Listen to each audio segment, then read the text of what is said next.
Hello बच्चों, स्वागत है आपका अपने YouTube channel math classes with Gurmeet Singh. जो क्लासेस हमारी घर से पढ़ाओ अभियान के तहत चलाई जा रही है, तो हम जो प्रश्नावली 3.3 कर रहे थे उसमें हमने प्रतिस्थापन विधि से जो बीजगणितीय समीकरणें थी उनको हल किया था। आज हमने क्या करना है, व्यवहारिक प्रश्नों को, जो प्रश्न नंबर 3 है उसके जो पार्ट्स हैं, उसके भाग हैं, उनको करेंगे। वो कैसी है, वो सब क्या है, व्यवहारिक समस्याएं हैं। व्यवहारिक समस्याओं को आपने क्या करना है, बीजगणितीय समीकरणों में बदलना है, ठीक है। और फिर उन समीकरणों को प्रतिस्थापन विधि से हल करना है, ठीक है। समीकरणों को हल करना मैंने आपको पिछली वीडियो में सिखा दिया था। तो इस वीडियो में मैं सिर्फ व्यवहारिक समस्याओं को जो है बीजगणितीय समीकरणों में कैसे बदलते हैं वो सिखाऊंगा, और एक प्रश्न को मैं पूरा हल करके भी आपको दिखाऊंगा कैसे करना है, ठीक है। और जो बाकी प्रश्न हैं उनकी सिर्फ मैं आपको समीकरणें बनाऊंगा, भी कैसे समीकरणें बनती हैं वो प्रश्न आपने आगे खुद हल करने हैं प्रतिस्थापन विधि से, ठीक है। तो जैसे कि हमारा जो पहला प्रश्न है, जो तीसरा भाग है उसका पहला प्रश्न है, दो संख्याओं का अंतर 26 है, ठीक है। एक संख्या दूसरी संख्या की 3 गुनी है तो उन्हें ज्ञात करें, ठीक है। तो अंतर कितना है, दो संख्याओं का अंतर, दो संख्याओं का अंतर, सबसे पहले क्या देखना आपने, अंतर 26 दे रखा है, ठीक है। तो हमने क्या ज्ञात करना है, सबसे पहले आपने ये देखना है कि हमने निकालना क्या है, ताकि हम उस चीज को चर मान सकें, ठीक है। तो हमने संख्याएं ज्ञात करनी है, तो क्या करेंगे, माना पहली संख्या क्या आएगी, x, और दूसरी संख्या जो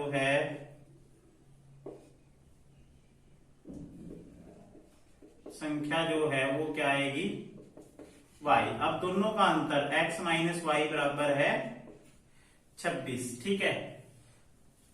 आपने क्या करना है, अंतर देखना है। अंतर का मतलब होता है माइनस, पहली संख्या में से दूसरी संख्या अगर माइनस करते हैं तो वो कितना है, 26, यानी कि आपके पास पहली समीकरण तो यहाँ पे बन जाती है।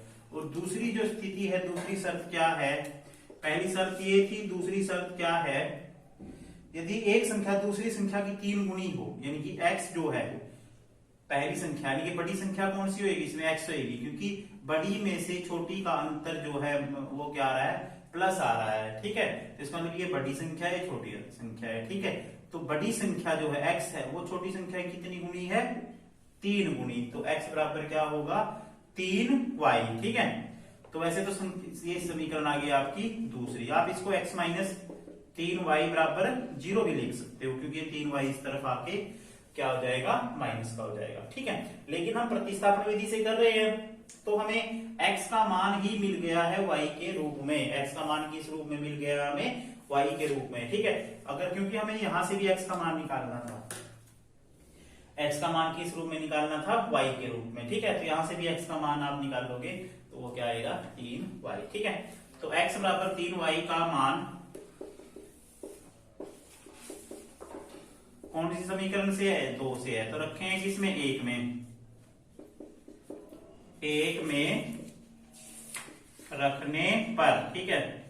तो क्या होगा, x की जगह पे क्या रखेंगे, 3y माइनस y बराबर 26, 3y माइनस y 2y बराबर 26, y बराबर 26 बटे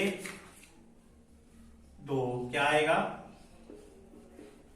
13। तो y का मान क्या आ गया, 13, ठीक है। तो जो दूसरी संख्या हमारी वो क्या आई है, 13 आई है। इसके बाद क्योंकि पहली संख्या कैसे निकालोगे आप, y का मान समीकरण 2 में रखने पर, y बराबर 13 का मान 2 में रखने पर, ठीक है। तो x बराबर क्या होगा, 3 गुना 13, x बराबर क्या हो जाएगा, 3 गुना 13 39, यानी कि जो आपकी पहली संख्या आई है वो 39 आई है, और दूसरी क्या आई है, 13। मतलब देखो इनका अंतर, अब इनको 39 में से 13 माइनस करोगे क्या आएगा, 26, और जो पहली संख्या है वो दूसरी संख्या की क्या है, 3 गुना है, ठीक है। तो उसके बाद हम करते हैं अगला क्वेश्चन। अगले क्वेश्चन की जो स्टेटमेंट है वो आपने ध्यान से पढ़नी है। उसमें क्या है, कोण है, संपूरक कोण। अब संपूरक कोण क्या होते हैं, क्या होते हैं संपूरक कोण?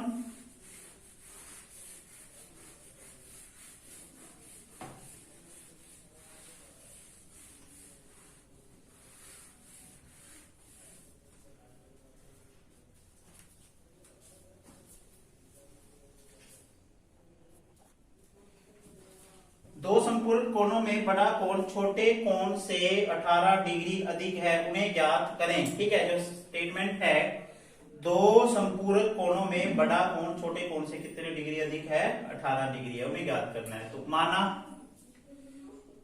ये आपने क्या करना है, माना पहला कोण x मान लेना है और दूसरा कोण क्या मान लेना है, y। अब संपूरक कोण कौन से होते हैं, ऐसे कोण जिनका योग, जिनका जो जोड़ है वो कितना होता है, 90 डिग्री। तो x जमा y बराबर क्या आएगा, 90 डिग्री। ठीक है, और उसके बाद है दूसरी स्थिति क्या है, पहली स्थिति ये है, दूसरी स्थिति ये है कि जो पहला कोण है, ठीक है, जो बड़ा कोण है वो छोटे कोण से कितना अधिक है, 18 डिग्री अधिक है। अधिक के लिए क्या करेंगे, प्लस, यानी कि जो x है, x कोण है वो दूसरे कोण से 18 अधिक है। ठीक है, ये समीकरण आ गई। तो ठीक है, तो यहाँ भी x का मान हमें निकला हुआ है, x का मान y की तरफ में पहले ही एक्सप्रेस है।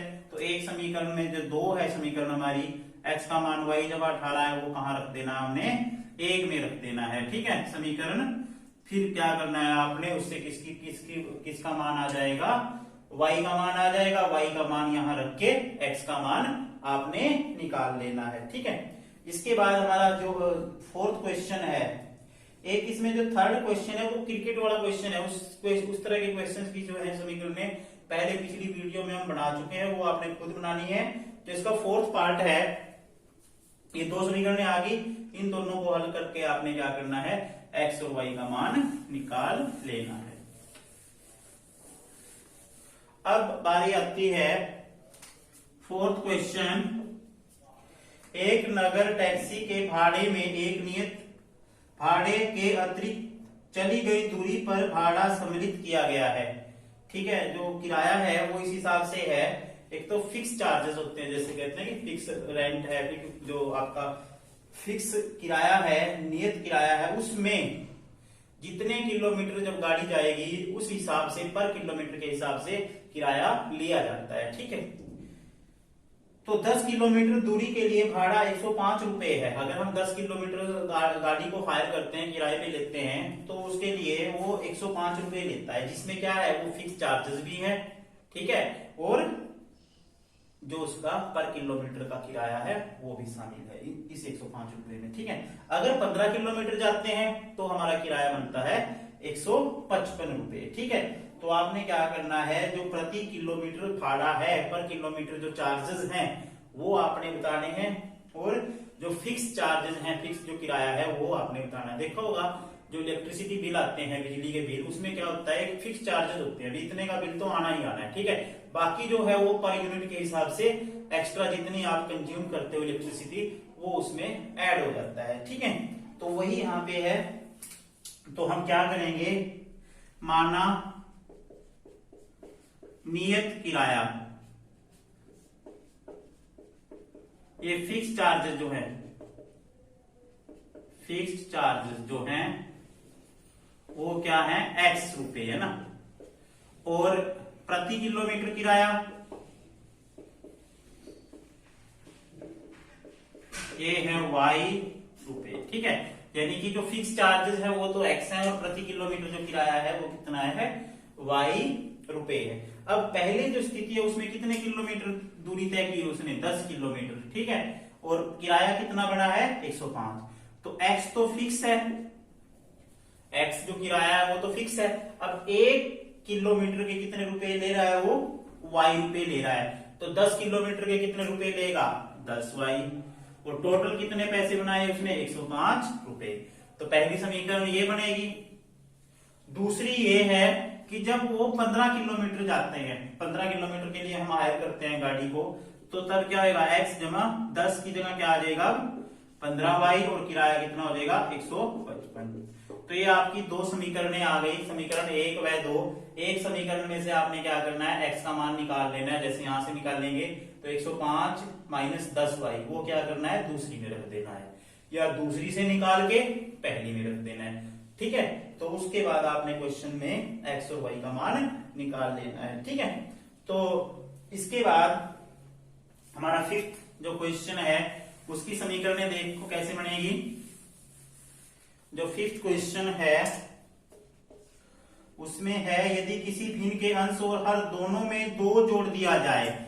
जो हमारा क्वेश्चन है वो है भिन्नों से संबंधित। भिन्न क्या होती है, x बटे y के रूप में जो संख्याएं होती है हमारी, ये भिन्न होती है, ये अंश होता है और ये हर होता है। ठीक है, यदि किसी भिन्न के अंश और हर दोनों में 2 जोड़ दिया जाए तो वह 9/11 हो जाती है। यदि अंश व हर दोनों में 3 जोड़ दिया जाए तो वह 5/6 हो जाती है। तो भिन्न ज्ञात करनी है। ठीक है, तो माना भिन्न ही मान लो आप, इसमें भिन्न क्या है, x बटे y, जहां पे x अंश है और y क्या है, हर है।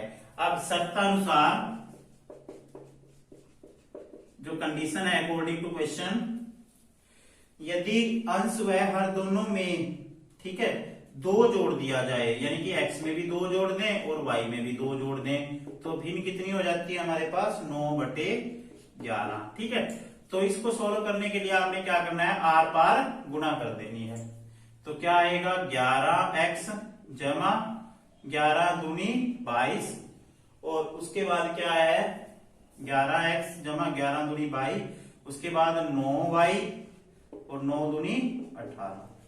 तो 11x जमा का 9y इस तरफ आके माइनस का हो जाएगा, और ये हो जाएगा 18 माइनस 22, तो 11x माइनस 9y बराबर -4।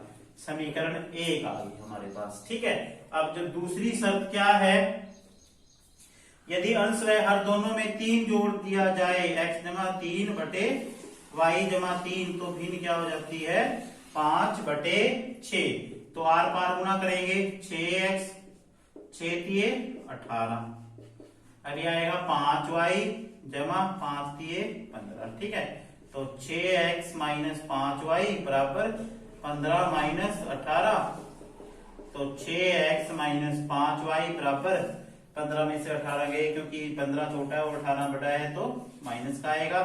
ठीक है, तो ये आपकी क्या आ गई, दूसरी समीकरण। तो आपने क्या करना है, समीकरण 1 व 2 को हल करके x और y का मान ज्ञात करना है। अब कई बच्चे क्या करते हैं, क्वेश्चन को यहीं तक छोड़ देंगे, वो सब कहेंगे कि सर मैं तो यहीं तक कराया था। मैं वीडियो के शुरू में भी ये कह चुका हूं कि आपने क्या करना है, इसके बाद इन समीकरणों से x और y का मान प्रतिस्थापन विधि से निकालना है। ठीक है, अब इसका लास्ट क्वेश्चन है,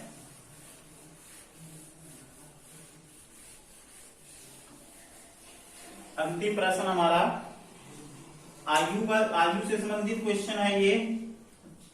5 वर्ष बाद जैकब की आयु उसके पुत्र की आयु से 7 गुनी हो जाएगी, और 5 वर्ष पूर्व जैकब की आयु उसके पुत्र की आयु की 7 गुनी थी। उनकी वर्तमान आयु ज्ञात करें। तो माना जैकब की वर्तमान आयु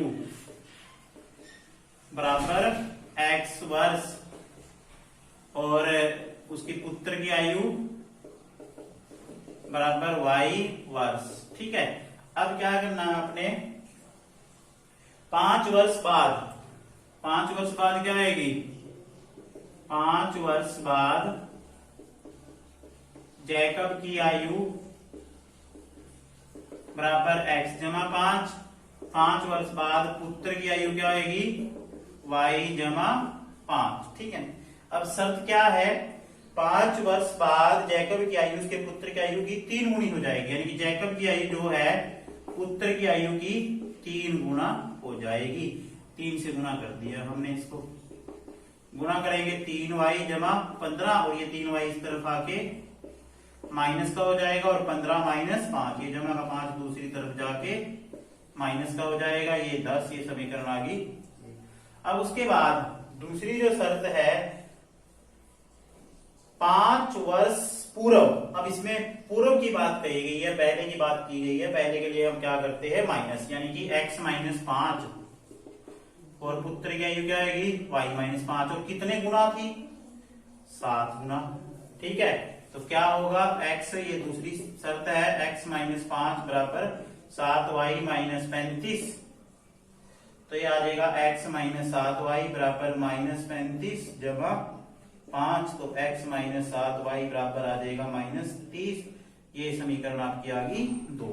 तो इन दोनों समीकरणों को आपने प्रतिस्थापन विधि से हल करके x और y का मान ज्ञात कर लेना है।